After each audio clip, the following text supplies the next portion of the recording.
নমস্কার, দেখছেন কলকাতা টিভি। আপনাদের সঙ্গে রয়েছি আমি ঋষিকেশ। শুরু করছি নারদ নারদ। বঙ্গে ভোটের দামামা বেজে গিয়েছে অনেক আগেই। প্রথম দফা প্রার্থী তালিকা প্রকাশ করেছে প্রায় সমস্ত রাজনৈতিক দলগুলি। প্রার্থী তালিকা প্রকাশ হতেই জেলায় জেলায় অসন্তোষের ছবিও ধরা পড়ছে। বিজেপি সিপিআইএম কর্মী সমর্থকদের বিক্ষোভ, দাবি প্রার্থী পছন্দ হয়নি। দেখুন। প্রার্থী না পছন্দ, বিক্ষোভ, ভাঙচুর, দলত্যাগ। বিজেপি ও সিপিআইএম কর্মীদের বিক্ষোভ। সোমবার প্রথম দফার প্রার্থী তালিকা প্রকাশ করেছে বিজেপি। প্রার্থী ঘোষণা হওয়ার পরই বিজেপির পার্টি অফিসে বিক্ষোভ বিজেপি কর্মীদের। আলিপুরদুয়ারের বিজেপি প্রার্থী হিসেবে পরিতোষ দাসকে মানতে নারাজ কর্মীদের একাংশ। গ্রাউন্ড লেভেল থেকে যদি কোনো বুথ সভাপতিকে করে তাও মেনে নিব, অসাংগঠনিক ব্যক্তি হওয়ার পরে কি করে প্রার্থী হয়। বাঁকুড়ার ছাতনার বিজেপি বিধায়ক সত্যনারায়ণ মুখার্জির বিরুদ্ধে ক্ষোভ ছিল বিজেপি কর্মীদের। প্রকাশ্যে আসে গোষ্ঠীদ্বন্দ্বের ছবি। সোমবার প্রার্থী তালিকা প্রকাশের আগে একাধিক এলাকায় পোস্টারও দেওয়া হয়। তবে ফের সত্যনারায়ণ মুখার্জিকেই প্রার্থী করায় ক্ষোভে ফেটে পড়লেন বিজেপি কর্মী সমর্থকেরা। এই তো দেখতেন একটা খেল, এখন দেখবেন কমলপুর মোড়ে হবে, শুশুনিয়ায় হবে, ঝাঁটিবাড়িতে হবে, লুয়াগড়ে হবে, ওদের অনেকগুলো গোষ্ঠী। অন্যদিকে প্রার্থী তালিকা প্রকাশ হতেই দলত্যাগ বিজেপি নেতার। দল ছাড়লেন মহিষা দলের 21-এর পদ্মপ্রার্থী বিশ্বনাথ ব্যানার্জি। নিয়ে আমরা এসেছিলাম যে দলের মধ্যে গণতান্ত্রিক পদ্ধতিটা বিজেপির মধ্যে বেঁচে আছে, কিন্তু একবারে সমস্ত কিছুকে উপেক্ষা করি এরকম একটা জিনিস ঘোষণা হলো। মনটা অটোমেটিকলি খারাপ লেগেছিল। পার্টিতে মানুষের আকাঙ্ক্ষা, ইচ্ছা, অ্যাম্বিশন বাড়তেই থাকে, না হলে সমস্যা হয়। যত লিস্ট বাড়বে তত সমস্যা এবং গন্ডগোল বাড়বে। কালীগঞ্জে সিপিআইএম প্রার্থী পছন্দ না হওয়ায় পার্টি অফিসে ভাঙচুর দলীয় কর্মী সমর্থকদের। কালীগঞ্জ বিধানসভা সিপিএম প্রার্থী হিসেবে নাম ঘোষণা করা হয়েছে তামান্না খাতুনের মা সাবিনা ইয়াসমিনের। তবে সিপিআইএম কর্মীদের দাবি সাবিনা ইয়াসমিন সংগঠনের সঙ্গে যুক্ত নন, তাকে প্রার্থী হিসেবে মানবেন না। তামান্নার মা সাবিনা ইয়াসমিন একজন সাধারণ ভোটার, সে এজি সদস্য নয়, পার্টির কোনো নেতৃত্বেও নাই। যারা বুথ লেভেলে কাজ করে তারা কিন্তু এটাকে মেনে নিতে পারছে না। আমি এই বিষয়টা জানি না, তার জন্য আমার কোনো মতামত নেই। প্রার্থী তালিকা ঘোষণার পরই রাজ্যের একাধিক জেলায় শাসক বিরোধী নয় বরং দলীয় আন্দোলনের ক্ষোভই সামনে আসছে। ভোটের আগে এই ঘটনা দলগুলির সাংগঠনিক শক্তির উপরই প্রশ্ন তুলছে। প্রার্থী পছন্দ না হওয়ায় কর্মী সমর্থকদের এই ক্ষোভ ভোট বাক্সে কতটা প্রভাব ফেলবে সেটাই এখন দেখার। কলকাতা টিভি।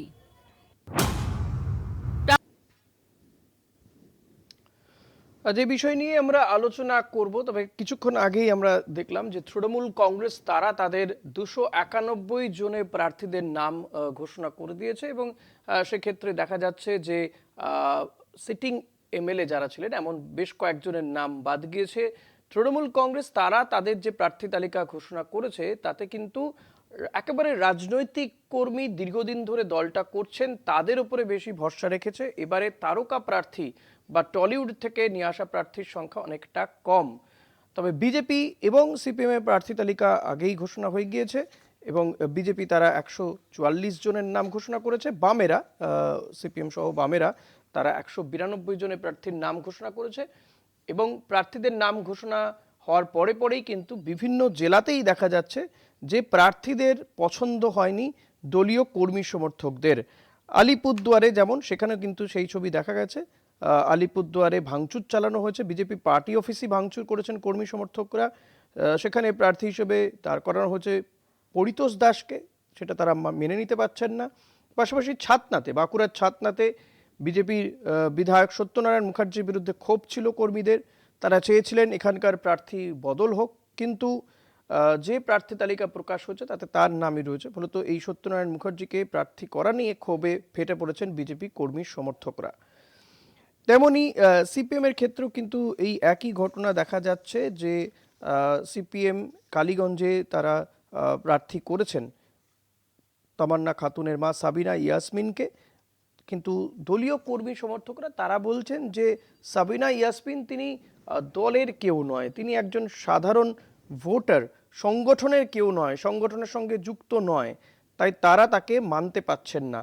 ফলত এই প্রার্থী তালিকা ঘোষণা হওয়ার পরে শাসক বিরোধী নয় বরং নিজেদের কোন্দলেই ব্যস্ত রয়েছে বামেরা বা বিজেপি, তারাও কিন্তু তাদেরও সেই অসন্তোষের ছবিটাই দিকে দিকে ধরা পড়ছে, যা নিয়ে ইতিমধ্যে রাজনৈতিক মহল তারা কিন্তু এ নিয়ে যথেষ্ট চর্চা শুরু হয়েছে রাজনৈতিক মহলে, যে প্রার্থী পছন্দ না হওয়াতে কর্মী সমর্থকরা তারা যে ভাঙচুর চালাচ্ছে, বিক্ষোভ দেখাচ্ছে, এটা আলটিমেটলি কতটা প্রভাব ফেলতে পারে নির্বাচনের সময়, নির্বাচনের দিনগুলোতে। বিশেষ করে কর্মীরাই কিন্তু একটা দলের শক্তি। তো সেই কর্মীরা যদি প্রার্থীকে মেনে নিতে না পারেন, তাহলে কোথাও গিয়ে কিন্তু ওই কেন্দ্রের প্রার্থী কিছুটা পিছিয়ে থেকেই লড়াইয়ে নামেন। এখন দেখার যে দলীয় শীর্ষ নেতৃত্ব তারা এই কর্মী সমর্থকদের, যারা বিক্ষোভ দেখাচ্ছেন, যারা আন্দোলন করছেন, যাদের মনে হচ্ছে যে এই প্রার্থী তাদের এলাকার জন্য, তাদের বিধানসভা এলাকার জন্য যথোপযুক্ত নয়, তাদের সঙ্গে কথা বলে বিষয়টিকে মানিয়ে নিতে পারেন কিনা, বা বিষয়টিকে তারা কোথাও গিয়ে সমঝোতায় আনতে পারেন কিনা, তাদেরকে বোঝাতে পারেন কিনা যে এই প্রার্থীদের, তাদেরকে যাতে মেনে নেওয়া হয়। কারণ অনেক সময় দেখা গিয়েছে এর আগে যে প্রার্থী পছন্দ না হতে প্রার্থী পরিবর্তনও হয়েছে। তবে এক্ষেত্রে কি সেই পরিবর্তন হতে পারে, সেটা তো সময় বলবে, দলীয় নেতৃত্ব বলবে। তবে বিজেপি এখনও তাদের প্রায় 150 জনের নাম ঘোষণা বাকি রেখেছে। কংগ্রেস এখনও প্রার্থীদের নাম ঘোষণা করেনি। কিছুক্ষণ আগে আমরা দেখলাম তৃণমূল কংগ্রেস তারা তাদের প্রার্থীদের নাম জানিয়ে দিয়েছে, যদিও 294টি কেন্দ্রের জন্যই প্রার্থীদের নাম ঘোষণা করেছে। তবে তৃণমূল 291টি কেন্দ্রে প্রার্থী দিচ্ছে। অনিত থাপার দলের জন্য 3টি আসন ছেড়ে রাখা হয়েছে।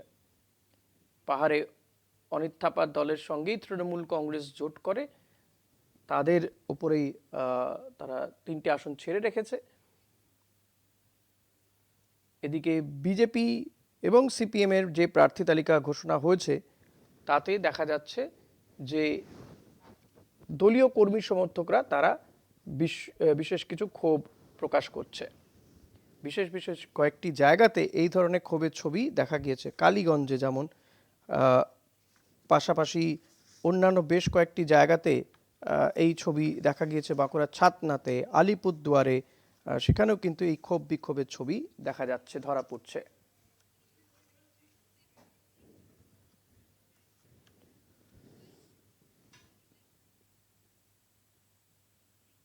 একটা বিরতি নিয়ে ফিরছি, সঙ্গে থাকবেন। ফিরলাম বিরতির পর, দেখছেন নারদ। আপনাদের সঙ্গে রয়েছি আমি ঋষিকেশ। বঙ্গে ভোটের যুদ্ধ কার্যত শুরু হয়ে গিয়েছে, কারণ ইতিমধ্যেই ভোট তো ঘোষণা হয়ে গিয়েছিল। এবার রাজনৈতিক দলগুলো তারা একে একে তাদের প্রার্থীদের নাম ঘোষণা করছে। বাম, বিজেপি, পরে তৃণমূল কংগ্রেস, তারাও আজকে প্রার্থীদের নাম ঘোষণা করেছে। কংগ্রেস যদিও এখনো পর্যন্ত প্রার্থীদের নাম ঘোষণা করেনি, তারা এবার পৃথকভাবে লড়াই করবে। তবে এই বাম বিজেপি প্রার্থীদের নাম ঘোষণা করার পরে পরে দেখা যাচ্ছে যে বেশ কয়েকটি জায়গাতে, বেশ কয়েকটি বিধানসভা এলাকায় যে প্রার্থীদের নাম তারা ঘোষণা করেছেন, সেই প্রার্থীদের প্রতি আস্থা রাখতে পারছেন না খোদ দলীয় কর্মী সমর্থকরাই। সে বাম হোক কিংবা বিজেপি, একই ছবি ধরা পড়ছে কয়েকটি জায়গাতে। আলিপুরদুয়ারে সেখানে দেখা গেছে যে প্রার্থী তালিকা প্রকাশ করার পরে পরে বিজেপির যে পার্টি অফিস, সেখানে কর্মী সমর্থকরা বিক্ষোভ দেখায়। পরিতোষ দাস সেখানকার প্রার্থী করা হয়েছে, তাকে তারা মানতে নারাজ। কর্মীদের মধ্যে একাংশ তারা কিন্তু এই পরিতোষ দাসকে মেনে নিতে পারছেন না। বাঁকুড়ার ছাতনাতে সেখানে বিজেপি বিধায়ক সত্যনারায়ণ মুখার্জি, তিনি সিটিং এমএলএ, কিন্তু তাকে দল আবারও টিকিট দিয়েছে। দল ভরসা রেখেছে, কেন্দ্রীয় নেতৃত্ব, রাজ্য নেতৃত্ব ভরসা রেখেছে, কিন্তু কর্মী সমর্থকরা তারা এই সত্যনারায়ণ মুখার্জির বিরুদ্ধে কিন্তু ভরসা রাখতে পারছেন না। ফলত প্রকাশ্যে এসেছে গোষ্ঠী কোন্দলের ছবি, পোস্টার পড়েছে, ক্ষোভে ফেটে পড়েছেন বিজেপি কর্মী সমর্থকরা। তারা চাইছেন যে ছাতনায় বহিরাগত নয়, ছাতনাতে প্রার্থী করা হোক, ছাতনার ভূমিপুত্রকে সেখানকার প্রার্থী করা হোক, এটাই কিন্তু তারা চাইছেন।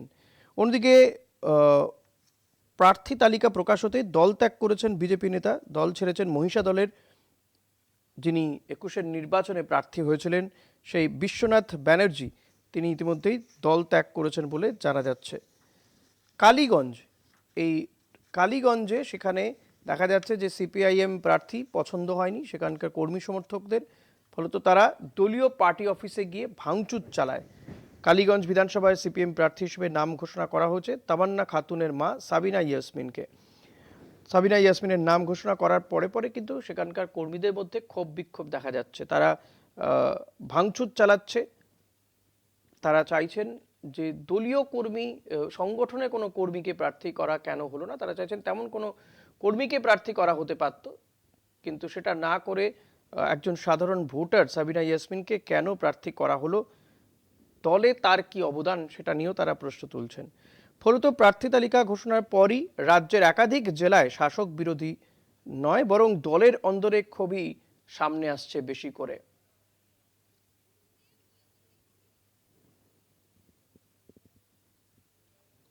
ভোটের আগে এই ঘটনা দলের সাংগঠনিক শক্তির ওপরেই কিন্তু প্রশ্ন তুলে দিচ্ছে।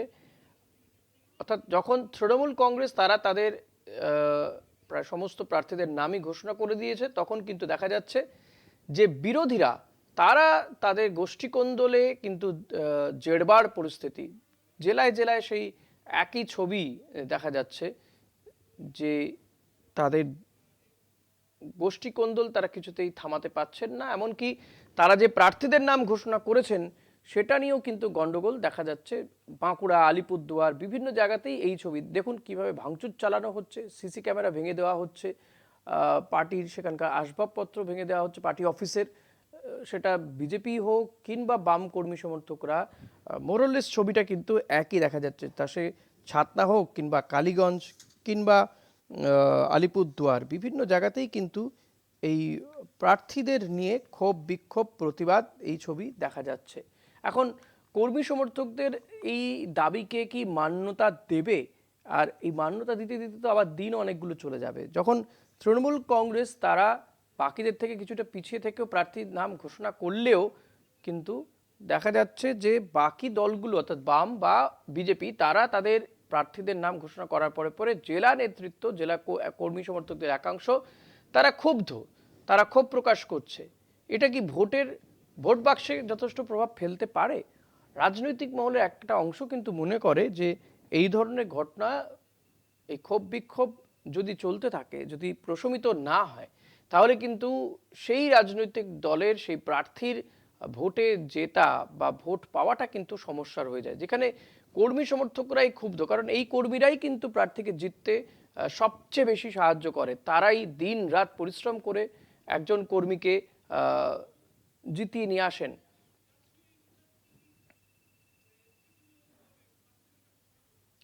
যখন তৃণমূল কংগ্রেস তারা তাদের প্রার্থীদের নাম সব কটি আসনের জন্য প্রার্থীদের নাম ঘোষণা করে দিয়েছে, সেই সময় দাঁড়িয়ে দেখা যাচ্ছে যে জেলায় জেলায় কিন্তু এই ক্ষোভ বিক্ষোভ অন্যান্য বিরোধী রাজনৈতিক দলগুলোর মধ্যে চলছে। আর কিছুক্ষণ আগে আমরা দেখলাম যে মমতা বন্দ্যোপাধ্যায় তিনি তাদের 294টি কেন্দ্রে প্রার্থীদের নাম ঘোষণা করেছেন, যদিও 3টি আসন তারা ছেড়ে রেখেছে অনিত থাপার দলের জন্য। 291টি আসনের জন্য প্রার্থীদের নাম ঘোষণা করলেন মমতা বন্দ্যোপাধ্যায়, অভিষেক বন্দ্যোপাধ্যায়রা। এবং সেক্ষেত্রে তারা যে প্রার্থীদের নাম ঘোষণা করেছেন সেখানে যথেষ্ট এই প্রার্থীদের নাম বাছতে গিয়ে দেখা যাচ্ছে যে যথেষ্ট বিচক্ষণতার পরিচয় তারা রেখেছেন বলে রাজনৈতিক মহল মনে করছে। যে অন্যান্যবার দেখা যায় যে তৃণমূলের প্রার্থী তালিকায় মানে যে টলিউডে প্রার্থীদের ভিড়, এবার কিন্তু তেমনটা হয়নি। টলিউডে প্রার্থীরা আছেন কিন্তু তুলনামূলকভাবে সংখ্যায় কম, এবং যারা অলরেডি বিধায়ক হয়ে রয়েছেন তাদেরকে প্রার্থী করা হয়েছে। আবার বেশ কিছু বিধায়ক তাদেরকে কিন্তু এবারের এই তালিকায় স্থান দেওয়া হয়নি। যেমন বলা যেতে পারে যে চিরঞ্জিত চক্রবর্তী বারাসাতে প্রার্থী ছিলেন এতদিন, কিন্তু তিনি নিজেই চেয়েছিলেন যে তাকে রেহাই দেওয়া হোক, তাকে প্রার্থী করেনি তৃণমূল কংগ্রেস। বাদ গিয়েছে তারকা প্রার্থী অভিনেতা কাঞ্চন মল্লিক, সে বাদ গিয়েছে, তাকে প্রার্থী করা হয়নি। এছাড়াও প্রার্থী করা হয়নি দেখা যাচ্ছে যে প্রাক্তন ক্রিকেটার মনোজ তিওয়ারি, তাকেও কিন্তু তৃণমূল কংগ্রেস এবার টিকিট দেয়নি। অর্থাৎ এবং অভিনেতা সোহম চক্রবর্তী, তারও কেন্দ্র কিন্তু বদল হয়েছে। অর্থাৎ তৃণমূল কংগ্রেস যখন তারা তাদের এই প্রার্থীদের নাম ঘোষণা করতে গিয়ে দলীয় কর্মী যারা দীর্ঘদিন ধরে দলটা করছেন এবং এই প্রার্থী তালিকাতে এসসি এসটি কিংবা মহিলাদেরকে গুরুত্ব দিচ্ছে, তারকার সংখ্যা কমিয়ে নিয়ে আসছে। কারণ তারাও মনে করছে যে এই 26-এর নির্বাচন যথেষ্ট কঠিন হতে চলেছে, যথেষ্ট টাফ নির্বাচন হতে চলেছে। যদিও তৃণমূল কংগ্রেস আশাবাদী, আজকেই মমতা বন্দ্যোপাধ্যায় বলেছেন সাংবাদিক সম্মেলন করতে গিয়ে, যখন প্রার্থীদের নাম ঘোষণা করছিলেন তার আগে তিনি বলেছেন যে ২৬-এর নির্বাচনে ২২৬টিরও বেশি আসন পেয়ে তারা জয়লাভ করবেন। গতবার ২১৫টি আসন পেয়েছিল। যখন তৃণমূল কংগ্রেস তারা তাদের প্রার্থীদের নাম ঘোষণা করছেন এবং প্রার্থী তালিকা বাছতে গিয়ে কর্মীদের, দলীয় সংগঠনের নেতাদেরকে ভরসা রাখছেন, তখন দেখা যাচ্ছে বিরোধী রাজনৈতিক দলগুলো তারা প্রার্থী তালিকা ঘোষণার পরে পরে বিশেষ করে বাম এবং বিজেপির মধ্যে কিন্তু কোন্দলের ছবি জেলায় জেলায় ধরা পড়েছে। কয়েকটি জায়গার ছবি আপনাদেরকে দেখিয়েছি, যেমন কালীগঞ্জে, ছাতনাতে, আলিপুরদুয়ারে সেই ছবি দেখা যাচ্ছে। আমাদের সঙ্গে এই মুহূর্তে রয়েছেন বিজেপির পক্ষ থেকে গোপাল ঝা। আপনাকে স্বাগত জানাবো আমাদের এই অনুষ্ঠানে। শুরুতে যেটা জানতে চাইবো, এই যে প্রার্থী তালিকা ঘোষণার পরে পরে আলিপুরদুয়ার কিংবা ছাতনাতে, মহিষাদলে, সেখানে দেখা যাচ্ছে যে আপনাদের যে প্রার্থী তালিকা ঘোষণা হয়েছে তাদের প্রার্থীদেরকে পছন্দ হচ্ছে না দলীয় কর্মীদের একাংশ। এটা কি নির্বাচনী বৈতরণী পার হতে যথেষ্ট সমস্যা তৈরি করবে? ভোট বাক্সের কোনো প্রভাব ফেলবে?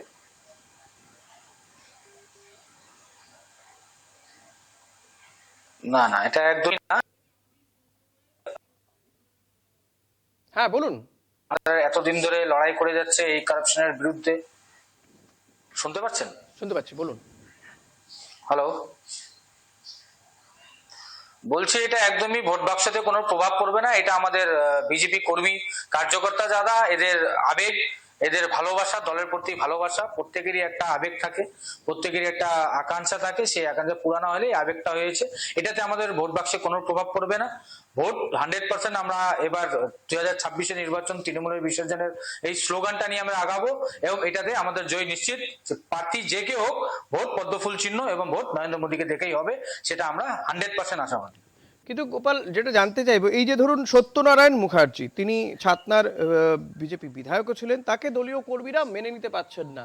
তারা পোস্টার দিচ্ছেন যে বহিরাগত প্রার্থী নয়, ছাতনারই ভূমিপুত্রকে প্রার্থী করতে হবে। যদি প্রার্থী তো ঘোষণা হয়ে গেছে, হ্যাঁ পরিবর্তন হয়তো হতে পারে, কিন্তু এই দলীয় কর্মীরা তারাই তো মূলত মাটিতে থেকে, ময়দানে থেকে কাজ করেন। দলের যিনি প্রার্থী হন তাকে জিতিয়ে নিয়ে আসতে কর্মীদের ভূমিকা তো অনস্বীকার্য। তারাই যদি ক্ষুব্ধ হয়, প্রভাব পড়বে না বলে মনে হয়? না, ক্ষুব্ধ জিনিসটা দেখুন, ক্ষুব্ধ জিনিসটা তো হওয়ারই কথা। কিছু কিছু লোকের, কিছু কিছু মানে কার্যকর্তাদের একটা, আমি যেটা বললাম একটু আগে, মানে এক্সেপটেশনটা হাই থাকে। সেই এক্সেপটেশনটা পুরানো হলে পরে তাদের একটা থাকে যে প্রার্থী বদল হোক। তারা নিশ্চয়ই ভালো চায় দলের, সেজন্য হয়তো সেই আবেগটাকে প্রকাশ করে। কিন্তু দল যাকে প্রার্থী করবে তাকে আমাদেরকে মেনে নিতে হবে। দল আগে, দলের ডিসিশনটাই মেন। দলের যে সিদ্ধান্ত হবে দলের, সেই সিদ্ধান্তটাকে আমাদের মেনে নিতে হবে। তো সেই সিদ্ধান্তটাকে যে 1-2 দিনের এটা আবেগ, এটা ঠিক হয়ে যাবে। আশা করি ভোট অব্দি ইয়েটা থাকবে না, রাগ থাকবে না, ভোট অব্দি অভিমানটা থাকবে না। আমাদের শীর্ষ নেতৃত্ব আছেন, তারা এটাকে ব্যাপারটাকে দেখছেন এবং বসে এটাকে কিভাবে ঠিক করলে সব ঠিক হবে, সেটা 100% আমরা আশাবাদী যে সেটা ঠিক হয়ে যাবে। গোপাল, এই কর্মী আর সমর্থক 1-2টা সিটে এটা কোনো প্রভাব করবে না আশা করি। দেখাচ্ছেন, তারা একেবারে পোস্টার হাতে মাঠের ময়দানে নেমে পড়েছেন, প্রকাশ্যে চলে আসছে গোষ্ঠী কোন্দলটা।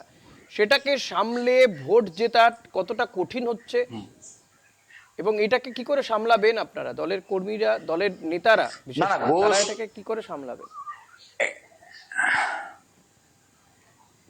না, আমি যেটা বললাম, এটা দেখুন, এটা কোনো গোষ্ঠী কোন্দল না, ঠিক আছে? এটা একটা দলের কার্যকর্তাদের আবেগ, ঠিক আছে? সেই আবেগটা ধীরে ধীরে আমাদের শীর্ষ নেতৃত্ব আছেন, তারা বসে এই জিনিসটাকে অবশ্যই ঠিক করবেন। আশা করি 1-2 দিনের মধ্যে সব ঠিক হয়ে যাবে। তাহলে কি শীর্ষ নেতৃত্ব প্রভাব পড়বে না? তাহলে কি শীর্ষ নেতৃত্ব এই আবেগের গুরুত্ব না দিয়ে প্রার্থীদের নাম ঘোষণা করে দিয়েছে? দলীয় মানে জেলার কর্মী সমর্থকদের মতামত নেওয়া হয়নি, তাদের গুরুত্ব না দিয়ে দলের না না মতামত অবশ্যই নেওয়া হয়েছে। কিন্তু কিছু কিছু কার্যকর্তা আছে যারা ভাবছেন যে সেটা ভুল হয়েছে, সেটা ওনাদের ধারণা, বা সঠিক হবে সেটা ওনাদের ধারণা। সেই ধারণার প্রতি অবশ্যই দল দেখবে, দল সবাইকে নিয়েই চলবে, ঠিক আছে? দল কেউ ক্ষুব্ধ হোক, কেউ রাগ হোক, এটা দল কোনোদিনই চাবে। হ্যাঁ, জেলা ইম্পর্টেন্ট, আমাদের ঠিক ততটাই ইম্পর্টেন্ট, একজন কার্যকর্তাও ঠিক ততটাই ইম্পর্টেন্ট। এই জায়গাতে দাঁড়িয়ে মনে হয় কি যে তৃণমূলের মতন এমন একটি রাজনৈতিক দলের সঙ্গে লড়াই করতে গিয়ে এই সমস্যাগুলো কোথাও গিয়ে প্রতিবন্ধকতা হতে পারে, সেগুলোকে কাটানো, তারপরে তৃণমূলের সঙ্গে লড়াই করে ভোটে জেতা, সেটা কতটা কঠিন? দেখুন, সাধারণ মানুষ ভোট দেওয়ার জন্য প্রস্তুত। তৃণমূলের সাথে এইগুলা এই ছোট মোটো ব্যাপার কোনো ব্যাপারই হবে না। এগুলা দলের বড় ফ্যামিলি হলে একটু ছোট মোটো ক্যাচাল হয়, সেটার থেকে বেরিয়ে এসে এই কর্মীরাই আপনি আগামী দিনে দেখবেন আমাদের ভোট প্রচারে যাচ্ছে এবং ভোট সুফলভাবে একদম ভোট পশ্চিমবঙ্গে করাবে এবং পশ্চিমবঙ্গের মানুষ একদম তৈরি আছে পরিবর্তন করার জন্য। ঠিক আছে, সেটা এই একটু সত্য ইয়েতে কিচ্ছু হবে না। তৃণমূল এবার ধারের কাছে আসবে না বিজেপির। যেভাবে আমাদের নেতারা শীর্ষ নেতৃত্ব বলছেন যে তৃণমূল এবার 100 ডিজিট পার করতে পারবে না, ঠিক তাই হবে। কিসের ভরসা এটা বলছেন? নির্বাচন কমিশনের ভরসা? ঠিক হয়ে যাবে, 1-2 দিনের মধ্যে সব ঠিক হয়ে যাবে। না না, এটা আমাদের সাধারণ পাবলিক, সাধারণ যে ভোটার মানে নর্মাল ভোটার যারা বিজেপির সাথে আছে তাদের ভরসা আমরা বলছি যে আমরা 100% আশাবাদী যে আমরা জিতবো। সাধারণ ভোটার নর্মাল পাবলিক আমাদের সাথে আছে, জনগণ আমাদের সাথে পার্টি আছে, অফিসে জনগণ ভাঙচুর চালাচ্ছে, পরিবর্তন করার জন্য প্রস্তুত। তালা দিয়ে দিচ্ছে, পার্টি অফিসে ভাঙচুর করছে, তারা প্রার্থী পছন্দ আমি নয় বলে বললাম এটা প্রস্তাব আবেগ, দিচ্ছে, এটা একটা আবেগ, এমনকি এটা দল আবেগ। ত্যাগ করছে। মহিষা দলে প্রার্থী তালিকা দেখুন, প্রকাশ হতে দল ত্যাগ 294 বিজেপি নেতার। মহিষা দলে 21-এর পদ্মপ্রার্থী বিশ্বনাথ ব্যানার্জি, তিনি দল ত্যাগ করলেন। তাহলে এই কর্মীরা যদি দল ছেড়ে বেরিয়ে যায় তারপরও জিতবেন এটা মনে হয়? ইলেকশন ডিক্লেয়ার হলে পরে 294টা সিট, ইলেকশন তো declare হয়ে 100% গেছে। 294টা সিট, তো সেটা 1-2টো সিটে এরকম হতে পারে। এই যে একটু আগে দেখবেন আপনি তৃণমূলের ক্যান্ডিডেট ডিক্লেয়ার হলো, ওখানেও হবে। ওরা তো শাসক দল, কিন্তু তা সত্ত্বেও ওখানে হবে। প্রতিটা দলেরই একদম কালীগঞ্জ ওখানে ভাঙচুর হয়েছে, সেটা প্রত্যেকটা দলেরই প্রত্যেকটা কর্মীরই একটা আশা থাকে। সেই আশাটা পূরণ না হলে একটু ক্যাচাল হয়, ফ্যামিলি বড় হলে ঝামেলা হবেই। সেই ঝামেলাটা আমরা গার্জিয়ানরা বসে এটাকে মিটিয়ে নেওয়া হবে এবং এই কর্মীরাই এই কর্মীরা একবারও বলে নাই যে আমরা বিজেপিকে ছেড়ে দিচ্ছি। তাদের আবেগ, তাদের প্রার্থী পছন্দ না, মহিষা দলে তাদের মহিষা দলে আপনাদের 21-এর যিনি প্রার্থী ছিলেন, নেই, 2021-এর যিনি প্রার্থী ছিলেন মহিষা দলে, বিশ্বনাথ ব্যানার্জি, তিনি তো তালিকা প্রকাশ হওয়ার পরে তিনি দল ত্যাগ করেছেন। আপনি বলছেন বিজেপি ছাড়েননি। এক্ষেত্রে আপনাদের সঙ্গে বামেদের একটা অদ্ভুত মিল দেখা যাচ্ছে। হয়তো ওনার যে আশাটা ছিল, কিছু কিছু লোক দেখুন, না না, কিছু কিছু লোক সুবিধাবাদী থাকে। ঠিক আছে, যখন সে সুবিধাটা পায় তখন দলকে ভালোবাসে, তার সুবিধাটা না পেলে দল ছেড়ে দেয়। তারা কোনোদিন প্রতীক দেখে বা চিহ্ন দেখে বা সাধারণ মানুষের জন্য কাজ করতে আসেনি, তারা নিজের সুবিধা ভোগ করতে আসছিল, সেই সুবিধাটা পায় নাই, তাই দল ছেড়ে দিয়েছে। মানে সেটা কি দল তাহলে বুঝতে পারে না যে এই সুবিধাবাদী কারা? এটা কি দলের ব্যর্থতা তাহলে? না, দল অবশ্যই বুঝতে পারে বা পারে না। দল বুঝতে পারে বা পারে না, এটা তো মানে আমি এখনই কি করে বলবো আপনাকে। এটা আমাদের সিনিয়র লিডার যারা আছে, রাজ্যের নেতারা আছেন, শীর্ষ নেতৃত্ব আছেন, তারা ডিসাইড করবেন যে দল কিভাবে ওনাকে নিবে, কিভাবে কি করেছে, এটাও শীর্ষ নেতৃত্ব বুঝবে, ওরাই দেখবে। আশা করি আমাদের সিনিয়র লিডাররা যথেষ্ট দায়িত্বশীল, ওনারা এই জিনিসটাকে ভালো করে মিটিয়ে নেবেন বা ঠিক করে নেবেন। আপনি তারপরেও মানে এত এই যে ভাঙচুর, মানে এক্ষেত্রে আপনাদের সঙ্গে সিপিএম এর বা বামেদের একটা অদ্ভুত মিল দেখা যাচ্ছে। কালীগঞ্জে সেখানে সিপিএম প্রার্থীকে পছন্দ হয়নি, পার্টি অফিসে ভাঙচুর চালিয়ে দিয়েছেন কর্মী সমর্থকরা। অদ্ভুত মিল আপনাদের সঙ্গে সিপিএম এর। দেখুন, মেয়ের ব্যাপারটা না, অ্যাকচুয়ালি আমি যেটা বললাম আপনাকে প্রথম থেকে একই কথা বলে যাচ্ছি যে এটা ভাঙচুরটা সম্পূর্ণটা আবেগ, কার্যকর্তাদের আবেগ। সেই আবেগের উপরে এবং সেই মানে ওদের যে ধারণা সেটার উপরে তো আমরা মানে কিছু বলতে হবে। তাদের আশা থাকে, তাদের আকাঙ্ক্ষা থাকে, সেই আশাটা পূরণ হয় নেই। তার মধ্যে কিছু লোক, কিছু সমর্থক তাদের উপরে এবং কিছুর যে সমর্থকরা তাদের আস্থার উপরে, তাদের আবেগের উপরে, ঠিক আছে, সেই আবেগটা ঠিক হয়ে যাবে। সেটার সাথে মিলের কিছু নেই, কোনো দলের সাথে কোনো মিলের কিছু নেই, সেটা ঠিক হয়ে যাবে। সেটা নিয়ে কিছু নেই, তাদের রাগ অভিমান হতেই পারে, ঠিক আছে, সেটা ঠিক হয়ে যাবে। কিন্তু এটার জন্য কোনো নেতৃত্ব দায়ী নয় যে কারো উকসানিতে এটা হচ্ছে, এরকম কোনো ব্যাপার নেই। ঠিক আছে, এটা সম্পূর্ণটা তাদের আবেগ। সেটা আমরা আমাদের সিনিয়র লিডাররা কিছুদিনের মধ্যে, 2-1 দিনের মধ্যে দেখবেন আপনি সব ঠিক হয়ে গেছে। এটা নিয়ে কোনো চিন্তার বিষয় নেই। কোনো আলিপুরদুয়ার হোক বা আলিপুরদুয়ারের 5-5 সিট হোক, এটা আমরা 100% জিতবো। ঠিক আছে, আলিপুরদুয়ারে পদ্মফুল চিহ্নে কলা গাছ থেকে একটা বুথ সভাপতি দাঁড়াক, একজন কলা গাছ দাঁড়াক, যাকেই দাঁড়াক, সে অবশ্যই 100% উইন হবে। সেটা এই আবেগ, এই ভাঙচুর কোনো কাজ হবে না। সেটা আমরা জিতছি জিতছি জিতছি। এতটা আত্মবিশ্বাস আপনার কোথা থেকে আসছে? এই আলিপুরদুয়ারে তো আপনাদের যারা যিনি প্রার্থী ছিলেন গতবারে, তিনি জেতার পরে দল ত্যাগ করে তৃণমূল কংগ্রেসে চলে গিয়েছিলেন, তাকেই এবার তৃণমূল কংগ্রেস প্রার্থী করেছে। দেখুন, গতবারও এই সেম ঘটনাটা, হ্যাঁ হ্যাঁ হ্যাঁ, এটা এটা দেখুন যে তাদের কাছে নিজের প্রার্থী নেই, তাদের যে প্রার্থী ছিল সে নিয়ে একদম জঘন্যভাবে হেরেছিলেন, তারপরে তাদের এমএলএ নিতে না পেরে আমাদের দলের এমএলএ কে নিয়ে গিয়ে তারা এমএলএ করে, কিন্তু এমএলএ আপনারা তো আটকে রাখতে পারেননি। যে উনি তৃণমূলের এমএলএ, আপনারা তো ধরে রাখতে পারেননি। কাঞ্জিলালকে বলতে পারেন, আপনারা তো তাকে ধরে রাখতে পারেননি। আমি বললাম যারা সুবিধাবাদী তিনি তো কোনোদিনও ক্যান্ডিডেটের যোগ্যই ছিলেন না, ঠিক আছে, তার উপরে বিজেপি বলতে পারেন যে উপকার করেছিল, সেই উপকারের মর্যাদাটা উনি রাখতে পারেননি, কারণ উনি সুবিধাবাদী, উনি নিজের সুবিধা দেখছেন, উনি টাকা কামাই করতে পারছিলেন না বিজেপিতে থেকে, সেজন্য হয়তো তৃণমূলে গেছেন, সেটা এখন তৃণমূলে গিয়ে হয়তো ফুলে ফেপে উঠেছেন, সেজন্য এমন তৃণমূলের ভিতরে সব রহস্য এখন উনি জানেন, সেজন্য দল ওনাকে হয়তো আবার টিকিট দিয়েছে। কিন্তু আপনাকে আমি বলে দিলাম, উনাকে সুমন কাঞ্জিলাল দেখে কেউ ভোট দেয় নাই, ওনাকে পদ্মফুল চিহ্নে ভোট দেওয়া হয়েছিল, সেটার প্রমাণ এই 2026 নির্বাচনে আলিপুরদুয়ার সিটে আপনারা অবশ্যই পাবেন, যে উনি কত ভোটে হারেন সেটা আপনি দেখবেন। বেশ, দেখা যাক। আজকে আমাদের অনুষ্ঠান শেষ করতে হবে। নিঃসন্দেহে আমরা আগামী দিনের দিকে নজর রাখবো যে এই ধরনের যে ক্ষোভ বিক্ষোভ সেটাকে ওভারকাম করে আলটিমেটলি ভোটের ময়দানে কারা বাজিমাত করে। অনেক ধন্যবাদ গোপাল, আপনার সঙ্গে আপনি এতক্ষণ আমাদের সঙ্গে সময় দিলেন। নিঃসন্দেহে আমাদের সেই দিকে নজর থাকবে। তৃণমূল কংগ্রেস, বিজেপি, বাম তারা সবাই প্রার্থী তালিকা ঘোষণা করে দিচ্ছে একে একে, কংগ্রেস প্রার্থী তালিকা ঘোষণা করবে।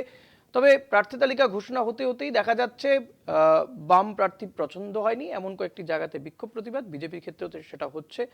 আগামী দিনে কি সেটা কতটা মিটিয়ে নিতে পারেন দলীয় নেতৃত্ব, সেদিকে আমাদের নজর থাকবে। আজ এখানেই শেষ করছি। দেখতে থাকুন কলকাতা টিভি, রাত 3-7 দিন।